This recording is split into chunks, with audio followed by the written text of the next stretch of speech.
She became a PAP Member of Parliament in 2011 at the ripe old age of 27. She is the Chief Executive Officer of Business China, and she is the chairperson of the Government Parliamentary Committee, or GPC, for Communications and Information. Tin Pei Ling, welcome to Inconvenient Questions. Hi, Viswa. Hi. Hi. Let's cut to the chase, right? Your entry into politics in Singapore in 2011 was, to put it mildly, a baptism of fire. Now, what do you recall as some of the most painful moments in the election for you, 2011? Well, first of all, it was, on hindsight, I think it was really intense. It was probably one of the darkest moments in my own life. I can laugh about it now, but it was certainly not funny at that point in time. I remember I was under a lot of stress, and almost every day I go back home and almost like, emotional breakdown every night. But then I have to tell myself tomorrow I have to, go out there and then, do it again. And it lasted for quite a while. I didn't even dare to go out unless it's going to MacPherson, unless it's, to do my groundwork. What were you afraid of? You said you didn't even dare to go out. Yeah, so I was afraid of people recognizing me and talking about me. Because online, anything that I post, I can attract like thousands of comments and not so friendly. So that's one. And I actually had people who taunted me in person. Like people I remember in their 40s or 50s, walking past and just chanted, I don't know what to say. And then I had people, knowing that I'm there and just started commenting about me. And so it wasn't a very pleasant feeling. That's putting it very mildly. Yeah. But were you scared? Were you scared? I wasn't scared, but I was I don't think I was scared, but I was under a lot of stress. There were a lot of questions in my mind, like exactly what did I do wrong? I know that there are things that I could have done better, but why is it that I got it this intensely? Rationally, I think I can understand some of the reasons why, but emotionally, Rationally, what do you mean by you could understand the reasons? So one thing is that I think it's also partly, to a large part, because I was youngest in PAP. And even though I had 7 years in grassroots, but people don't really see that. And so the credential part, the natural question of whether she can really understand me, whether she's able to fight for my interest, that's one. And then I think the fact that, I come from the incumbent party, that would also mean higher expectations. I think that's a confluence of factor. And of course, during at the very beginning, there were some incidents that didn't really put me on a good starting foot. So like the Kate Spade bag. Yeah, which was taken from my husband's Facebook account. It was a birthday present. So a lot of things were going on, and there was almost no opportunity or no real opportunity for me to come out to explain all this. And I guess also partly I didn't think at that point in time it was really necessary to come out and clarify. It was a dilemma, not knowing whether, if I clarify, would it make it worse, or would it distract from the real agenda, which is to serve? A lot of questions, and I mean the high tempo of the election also meant that you can't just dwell on those personal stuff. You just have to keep going. Yeah. And you were just 27 years old, and for me, 27 it's like 200 years ago, No. 27 years old. I'm trying to picture it. It would have been quite horrendous an experience for a 27-year-old to go into, and this is politics. This is about being elected to become a member of parliament. It's not something that you can just trivialize. Did you at any point in 2011 during the elections, did you at any point think of throwing in the towel and quitting? Well, I think the strongest emotion that I felt was after polling. Within the ward, I know we won, but that point in time, it was also during the time when we lost our unit GRC, right? And there were some comments that I contributed to that, and that really hit me. And and I was wondering, whether I should whether it was really me. I had a lot of self-doubt at that point in time, and so that there was this. It was quite close, but to be honest, after putting quite close. What do you mean? As in, like, I was wondering, I was like on the emotional, highly emotional, and really wondering, if I am really a liability to the party and the team. Yeah. So the GRC team. Yes. And so I kept, it kept playing in my mind. But I'm thankful that the team had, remained supportive. Everyone had been supportive, and I think after a while, I rationalized and thought that, it's a very once in a lifetime opportunity to take on this position to serve. And, I did sign up to do this because there are things that I wanted to do in the community for Singapore. And so I should give it my best shot. And I mean, whatever happens till the next election, we'll talk about it when that time comes. And so, from there, I just decided that, politics is about people's life. My own personal feelings and reputation, or this face thing, really, I think in the big scheme of things, it's not an important thing, even though I feel isn't that the way it panned out anyway? Because 5 years down from there, 2015 election, that was the real test for you, because you were no more part of the GRC.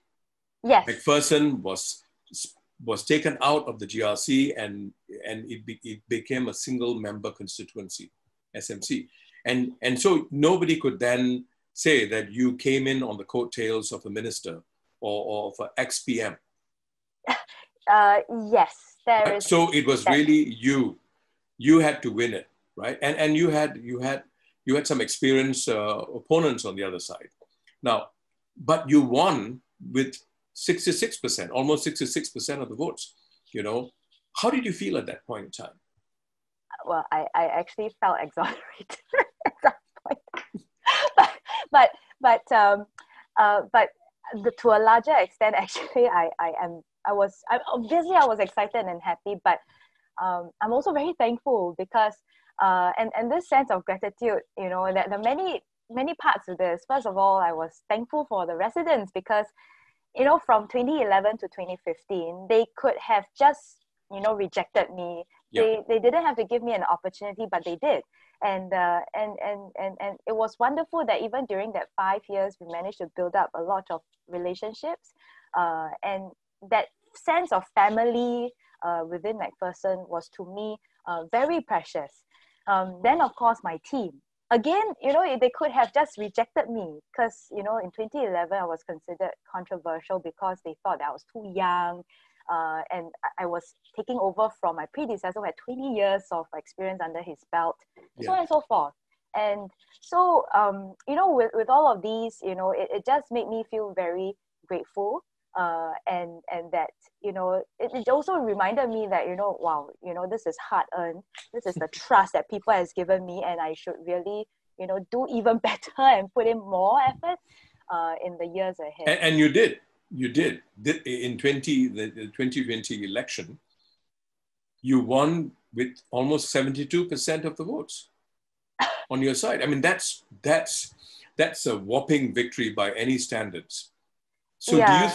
do you think that you have made your point loud and clear to those who didn't think much about you in 2011? I actually don't see it that way. To be honest, I in 2020 during this year during the campaign, I got a bit emotional at one point because I was thinking to myself, really, I keep looking back at 2011 how I started, and then given the situation currently, I feel really grateful and fortunate that everyone really just gave me that opportunity and gave me that chance to build up that bond, that relationship. Yet last night I was doing house visits, and I met some of these makciks and pakciks because this year we couldn't have a lot of physical activities. But when we see each other again, that sense of familiarity And although it's COVID, we did hug each other a little bit. But it's to me that connection that is most precious, and I really appreciate the chance to be able to be there for them when they are down, when they're sad, when they're happy, and help them when they are in need. And so this to me was very immeasurable. So during the GE, I was really hoping to, win back MacPherson so that I can continue this path with my residents. So it wasn't so much about winning and proving a point. It was about an opportunity to serve again. Yes. And I'm thankful for the team because they have never forsaken me. When you say team, who are you referring my volunteers, to? My volunteers. Your grassroots volunteers. My grassroots, yes. Yeah, they have been with me despite all my requests to do, hey, can we do this? Can we do that? I've heard that about you, that you're very demanding on the ground. You are a difficult person on the ground in the sense that you have a lot of demands for the residents. I won't say I'm difficult, but I do have higher expectations. To me, in the end, we are doing this for residents and for, it's about people's lives. So if it's something that I think it's right and it's something that we can do, then I hope that we can put in our very best to get it done. And so that's why I always tell my grassroots that I'm really thankful that they believe in the same cause and that we have stuck together throughout this whole journey. It's not easy. To do this, especially for them. They have their own careers, their own studies, and yet they decided to put aside some personal time to do this. And sometimes it's quite challenging for volunteers because, when residents face challenges, the issues that they grapple with, they can get a bit emotional. Yes. But volunteers just remain steadfast and just face it and try to, calm them down, find ways to help them despite all that. And again, they may not have done that, but they did it. And so for that, I'm really thankful and I appreciate them. MacPherson has its own challenges, right? I mean, you have a particularly large population, a segment of the population that's aging. There's very specific needs. And you also have people who may not be high income earners, in this constituency. So what were some of the peculiar challenges that you faced in MacPherson? I think we have, to be honest, I don't really think we are very different from a lot of other constituencies in Singapore. But of course, given our profile, we have a lot more seniors. And so senior related issues could be from infrastructure. How do we make it more senior friendly, more barrier free? Even a long walkway, can we have a little bit more benches? Or, maybe even now, there are sometimes there are requests about having one more bus service or one more bus stop. Some things are not within our control, but we do continue to appeal. Overhead bridge lifts, which we managed to secure, so we are very happy. Then, of course, there are programs. How do we keep them active? How do we help them to get help or get, care support, building up networks of befrienders, people who are checking on them now and then, supplying them with, daily needs such as free lunch, free meals so that they are fed.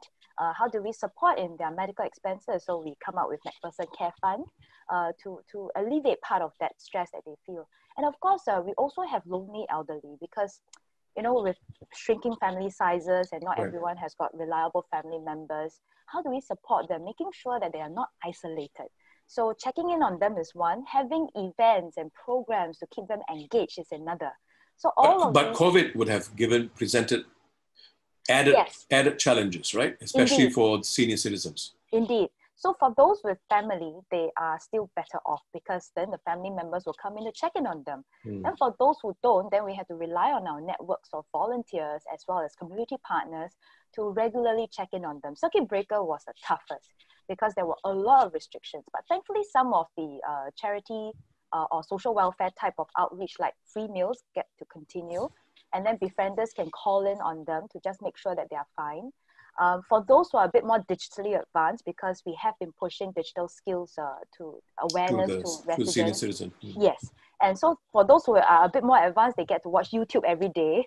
Then for others, it was a little bit more challenging. So actually, because of circuit breaker, we are now also stepping up in terms of this digital readiness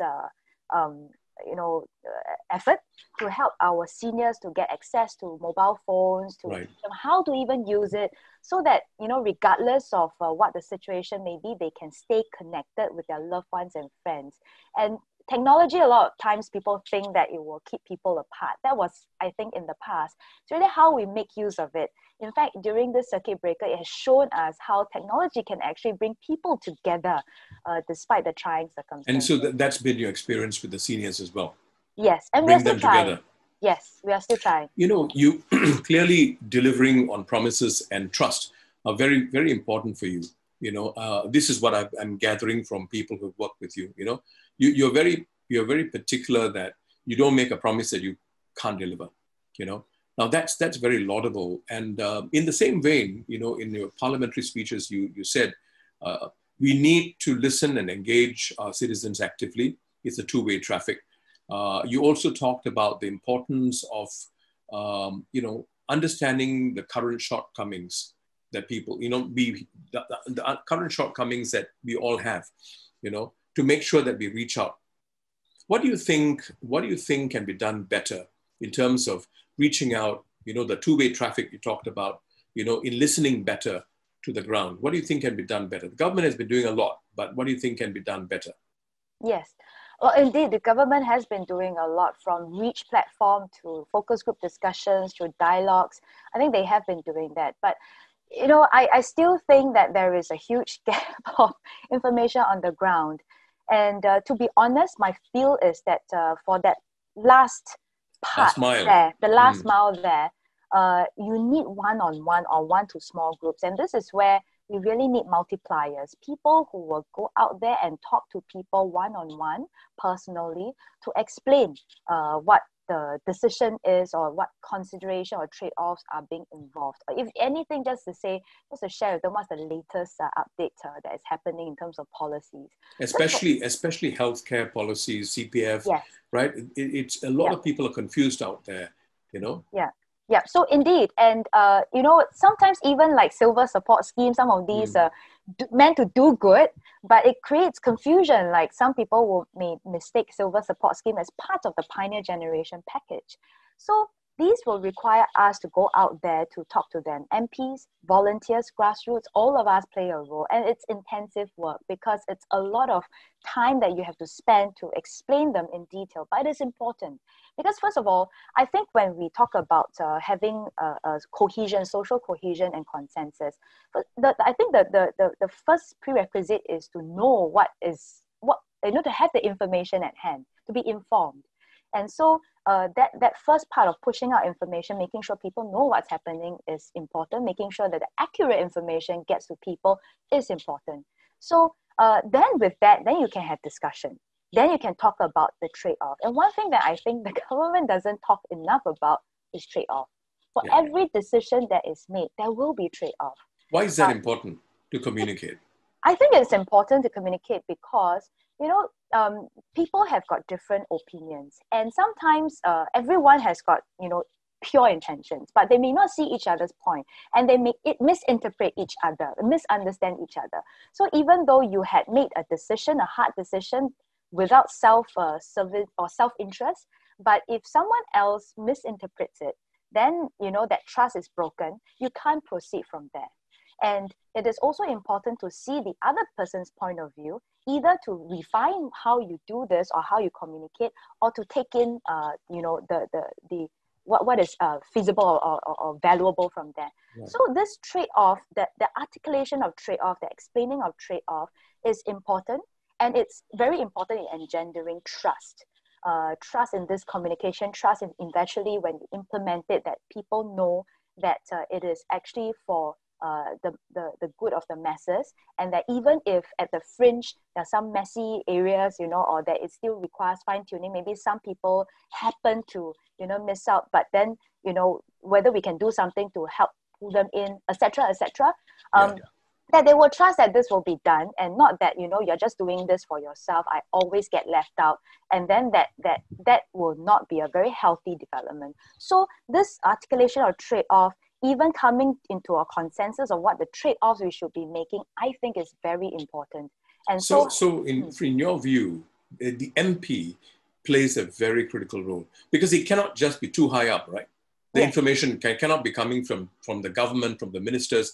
It's got to trickle down, and it must come from a person who the residents trust and have a relationship with. That is the MP and the grassroots leaders, right? That last mile, face-to-face interaction that you're talking about, isn't that critical? It is, absolutely. So for example, at the weekly Meet the People session, this is where we meet a lot of residents with who need help. And some need financial assistance. Some may have encountered some, you know, tension with certain policy requirements. And I think this is one of the instances where we can actually face-to-face, based on their circumstances, walk them through. You know, share with them what are the reasons why they may have been rejected, and then also taking that chance to explain to them the policy intent, that it is actually not against them, but why has it been done this way? And then therefore thereafter is to, how can we find another way to help you solve your problem? And so this, to me, I think, personally, so far that in my past years, I find this very useful. And through that process, I get to know my resident better, my resident gets to know me better, and together we get to understand the policy a bit better. And of course, for me, with that experience, that feedback, I can give a better, more grounded feedback, you know, whether it's in Parliament or when I have a separate out of Parliament discussion with the agencies. So these are very useful information. And it's a two-way traffic as well. So I share with them, they share with me. So that's what you meant by two-way traffic. Yeah, I mean, this is just one instance. This is just one instance. Yeah. Well, you know, we unfortunately, we have to wrap soon. But here comes the most important question, right? You've been in politics now for 10 years, right? What's a key lesson that you've learned about being an MP? I think, to me, the key lesson is that you always have that compassionate heart for the people.